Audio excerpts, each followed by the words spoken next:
Hello. I recorded the beginning, like the first 5 minutes of this video, and it was so chaotic. I was waiting on my Jimmy John sandwich to be ready, and I had just got back from dashing, and it was very hot. It's hot outside. Like, this is the second day that it's been consistently warm, and I'm not dressed for it. I'm wearing sweatpants and socks and linen-filled Crocs. That rhymed. And I'm just so hot. But I'm back home in the parking lot. So I just wanted to restart the video. I was gonna like put the clips together, and I was like, never mind. Okay, never mind. I'm making this video. It's fine. I made a first video that I was gonna put out first. I'll probably still do that, but I just wanted to film this video to put out later. But oh, it's so peaceful. Do we hear the birds? Do we see the sun? Like, the first take was really chaotic. I'm not even looking in the camera. There she is. The first take was really chaotic, so I'm really glad that I just restarted the whole thing. But I'm just talking today about things that have been happening. Just today, I was door dashing, just a little side hustle, and I had to deliver to someone, or no, I was picking up the food, and I realized in this like environment, it was very familiar. Okay, the place where the restaurant was at was very familiar, and then I realized that it was somewhere that I came with my ex, and that has been happening a lot recently. I don't live too far from him, and I still live in the same town, so obviously that's gonna happen where you go to different places that you forgot that you went to, or you forgot that you've been there, and then you recognize that, oh, I went there with someone who's no longer in my life. And I don't know, it's more of like that's crazy. And then you keep it moving, you keep it pushing. But I do want to talk about it, because just recently, like a few days ago, I did see my ex on the street with someone else. And so I'm going to be honest, it made my heart drop. But at the same time, I was kind of like giddy and excited, because this breakup happened in November, and it was a very transformative breakup for me personally. He was a Pisces man, so it was giving very mirror. So I honestly think the breakup, not the relationship, more so the breakup, was very transformative for me, and I guess kind of jump-started this whole spiritual journey that I've been on. And I say I've been on it since like 16, but really like the actively looking at my ego and looking at my shadow and actively working on that every single fucking day. The breakup is what really put me there. So yeah, what was I saying? What was I saying? I also forgot to pick up my ADHD medication. Can I do that later? Can I please do that later? The traffic is gonna be bad though. Should I just get it tomorrow? I'll call them and be like, I called them. I called Costco Pharmacy, and I was like, I'm gonna pick it up Monday. It's Wednesday, and I still haven't picked it up. So I'm gonna call them and be like, so yeah, I'm actually coming tomorrow. Just don't put my medication back, please. Please. But anyways, as I was saying, I'm to the point now where I'm living my life. I'm living my life for me, and I know that that person is living their life. And they're definitely seeing other people. Goodness gracious. When I say that how you get them is how you lose them, well, let me clarify. it wasn't a long time in between his last relationship when we started a relationship. And then when we broke up, he was seeing other people like a few weeks after we broke up. So it was kind of like that. So I knew that he's that type of person to not really I'll say it again, he was a Pisces man. So he was not the type of person to really deal with the hard emotions. If that makes sense, like really talk about things and work through them. So, you know, just jumping right next to the thing, whatever, we'll move on.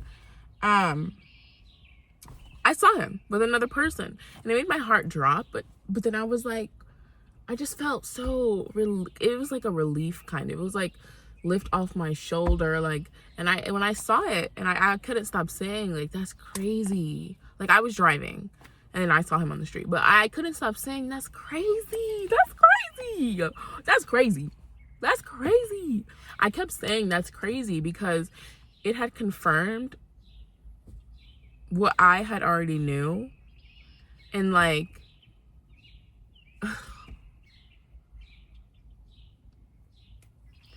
it had confirmed what of something that I already knew. But the thing is, we were in contact not that long ago, like this month, like the beginning of this month. So not like contact, it was literally exchange a few messages and then blocked again. Y'all, life is complicated, but it was that. So it was like, okay, I mean, you do what you do. But I don't know. It kind of like I've been moving on. I've been living my life. But at the same time, the back of my head, I'm like, he's going to come back. He's going to come back eventually. And I know that because multiple people have come back after I've left their lives. And they basically realize what they missed out on. That seems to be a pattern in a lot of people's lives, including mine. So me, I was like, he's gonna come back just because of the way he is. And I was kind of dreading that. Like, I was like, I don't know when he's gonna come back, but I just have a looming instinct that he's gonna come back. And I guess that was like kind of stressing me out, because it's like, I don't even want to deal with any part of that, him, nothing anymore. And so I know that he's seeing other people. I know that he's seeing other people. And in my head, I just don't know if that's authentic or like legit. Because it wasn't authentic or legit with me. You know, the first argument we had,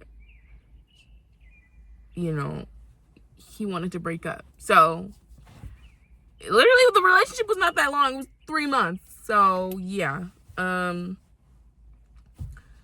Anyways, I love to overthink. And so me seeing that was like, damn, that's crazy.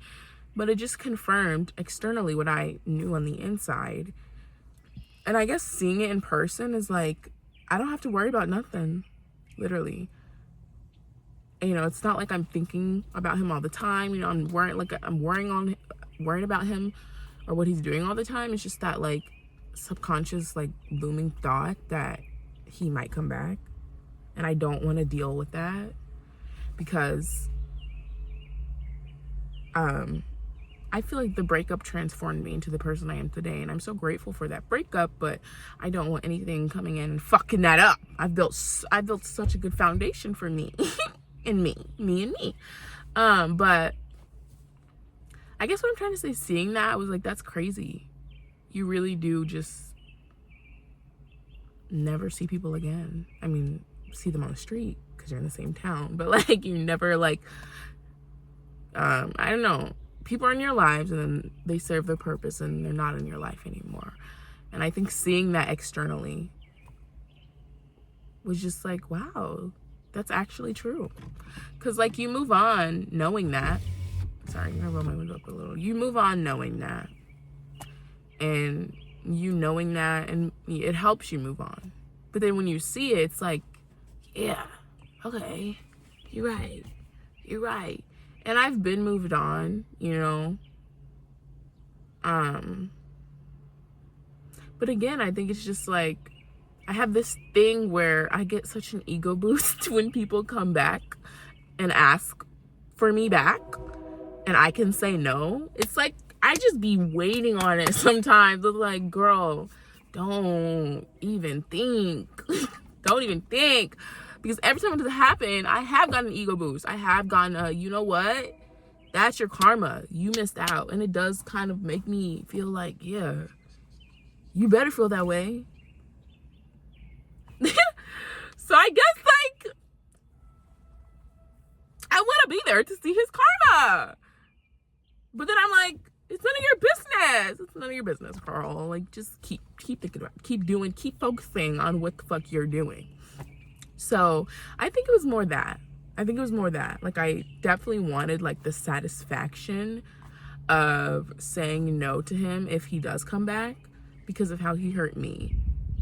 But then again, realizing that subconsciously still something that I need to work on, like, you know, reminding myself that even though he didn't see my worth, I see it now. And I do go back into those things where I, you know, it just, I don't know, looking for validation that I was worth something to him. I did bring something to his life. It don't matter. He didn't see that. That's on him. I see it in me now. Now I see it in me. So it doesn't matter. So it doesn't even matter. Don't even worry about if he's gonna come back because other people have. Don't even, no. Don't even fucking think. Don't even fucking worry. And I think and I worry way too much for my own good. So yeah, but it is crazy to be going places and remembering things and being like, I used to come here with that person. And then that's where I say, damn, that's crazy. And then I just keep it moving because it is crazy. The concept is crazy. But like, it is like people just come into your life and then they leave. The universe just plucks them out when they have served their purpose. And it is what it is. And I can be like, damn, that's crazy. It's crazy, you know, but I keep it pushing. I keep it moving, you know. I don't regret nothing. Maybe a little something. Most things I don't regret because it has led me to become the exact person I am today at this given moment. But yeah, that's just crazy. It's just crazy to me. And it's okay to feel sad about it sometimes, you know. Sad that, you know, this is a place where we used to hang out and they're no longer in my life. It's okay to feel sad. But just know that they're no longer in your life for a reason. And that is what's going to keep you moving. That's what's going to keep it pushing. Okay? They're not in your life for a reason. They're not in your life any longer for a reason. And it can be sad. It is sad sometimes. But, yeah. I mean, I think that was it. Yeah. Going more into, like, we've had contact this month and then seeing him outside with another person. Let me just be clear that contact was literally exchanging a few messages about my cats. I shouldn't even be exchanging anything with that person. And best believe that I made sure that there's no gonna be any exchange anymore, okay? And a bitch was struggling at the beginning of the month, which is when it happened. But, you know, I recognize that I have a lot of downloads and a lot of upgrades that can happen overnight. So, you know, that's no more. But it's just funny. And a little part of me did feel like, damn, he's already on to the next bit. But like, me knowing how he is, it's probably not there's probably been a few before her after me. So anyways, it's none of my business. But I did kind of feel like, damn, I'm like out here not doing nothing with no one, focusing on me, not having anyone to hold, not having anyone's hand to hold. And, you know, I'm kind of like, damn, am I behind? Like, you know, that little dramatic ego part. Am I behind? Should I be with someone else already? Like, no, girl. You should be doing what you be doing. You should be doing what the fuck you be doing, period. And yeah, I have those little thoughts, and then I come back to myself, and it's like, no. Because I know how he is, and his connections are not as deep and authentic as I want mine to be. And so I would wait decades to find that person that, you know, we allow each other to be authentically ourselves, and we want to grow completely in any aspect, in every aspect together. And so that's not what he's on. That's not the level he's on. That's okay. That works for him. But, you know, then I'm like, that thought of like, do I need to be looking around? Like, no, because that doesn't work for me. You know, that's not what works for me. And so, yeah, I would wait and be single, hold my cat's hands for decades if I need to just not go through the bullshit anymore. So, is there even like an ending lesson in this video? I don't know. I just came on here to talk, and like, yeah, I hope each point makes sense, because I just talked about a lot, and I don't think there's anything to like peacefully, gracefully wrap it up. So that is a wasp, child. I'm gonna go eat my sandwich. I hope you have a great day. Okay. I'll be back. Yeah. Have a good day.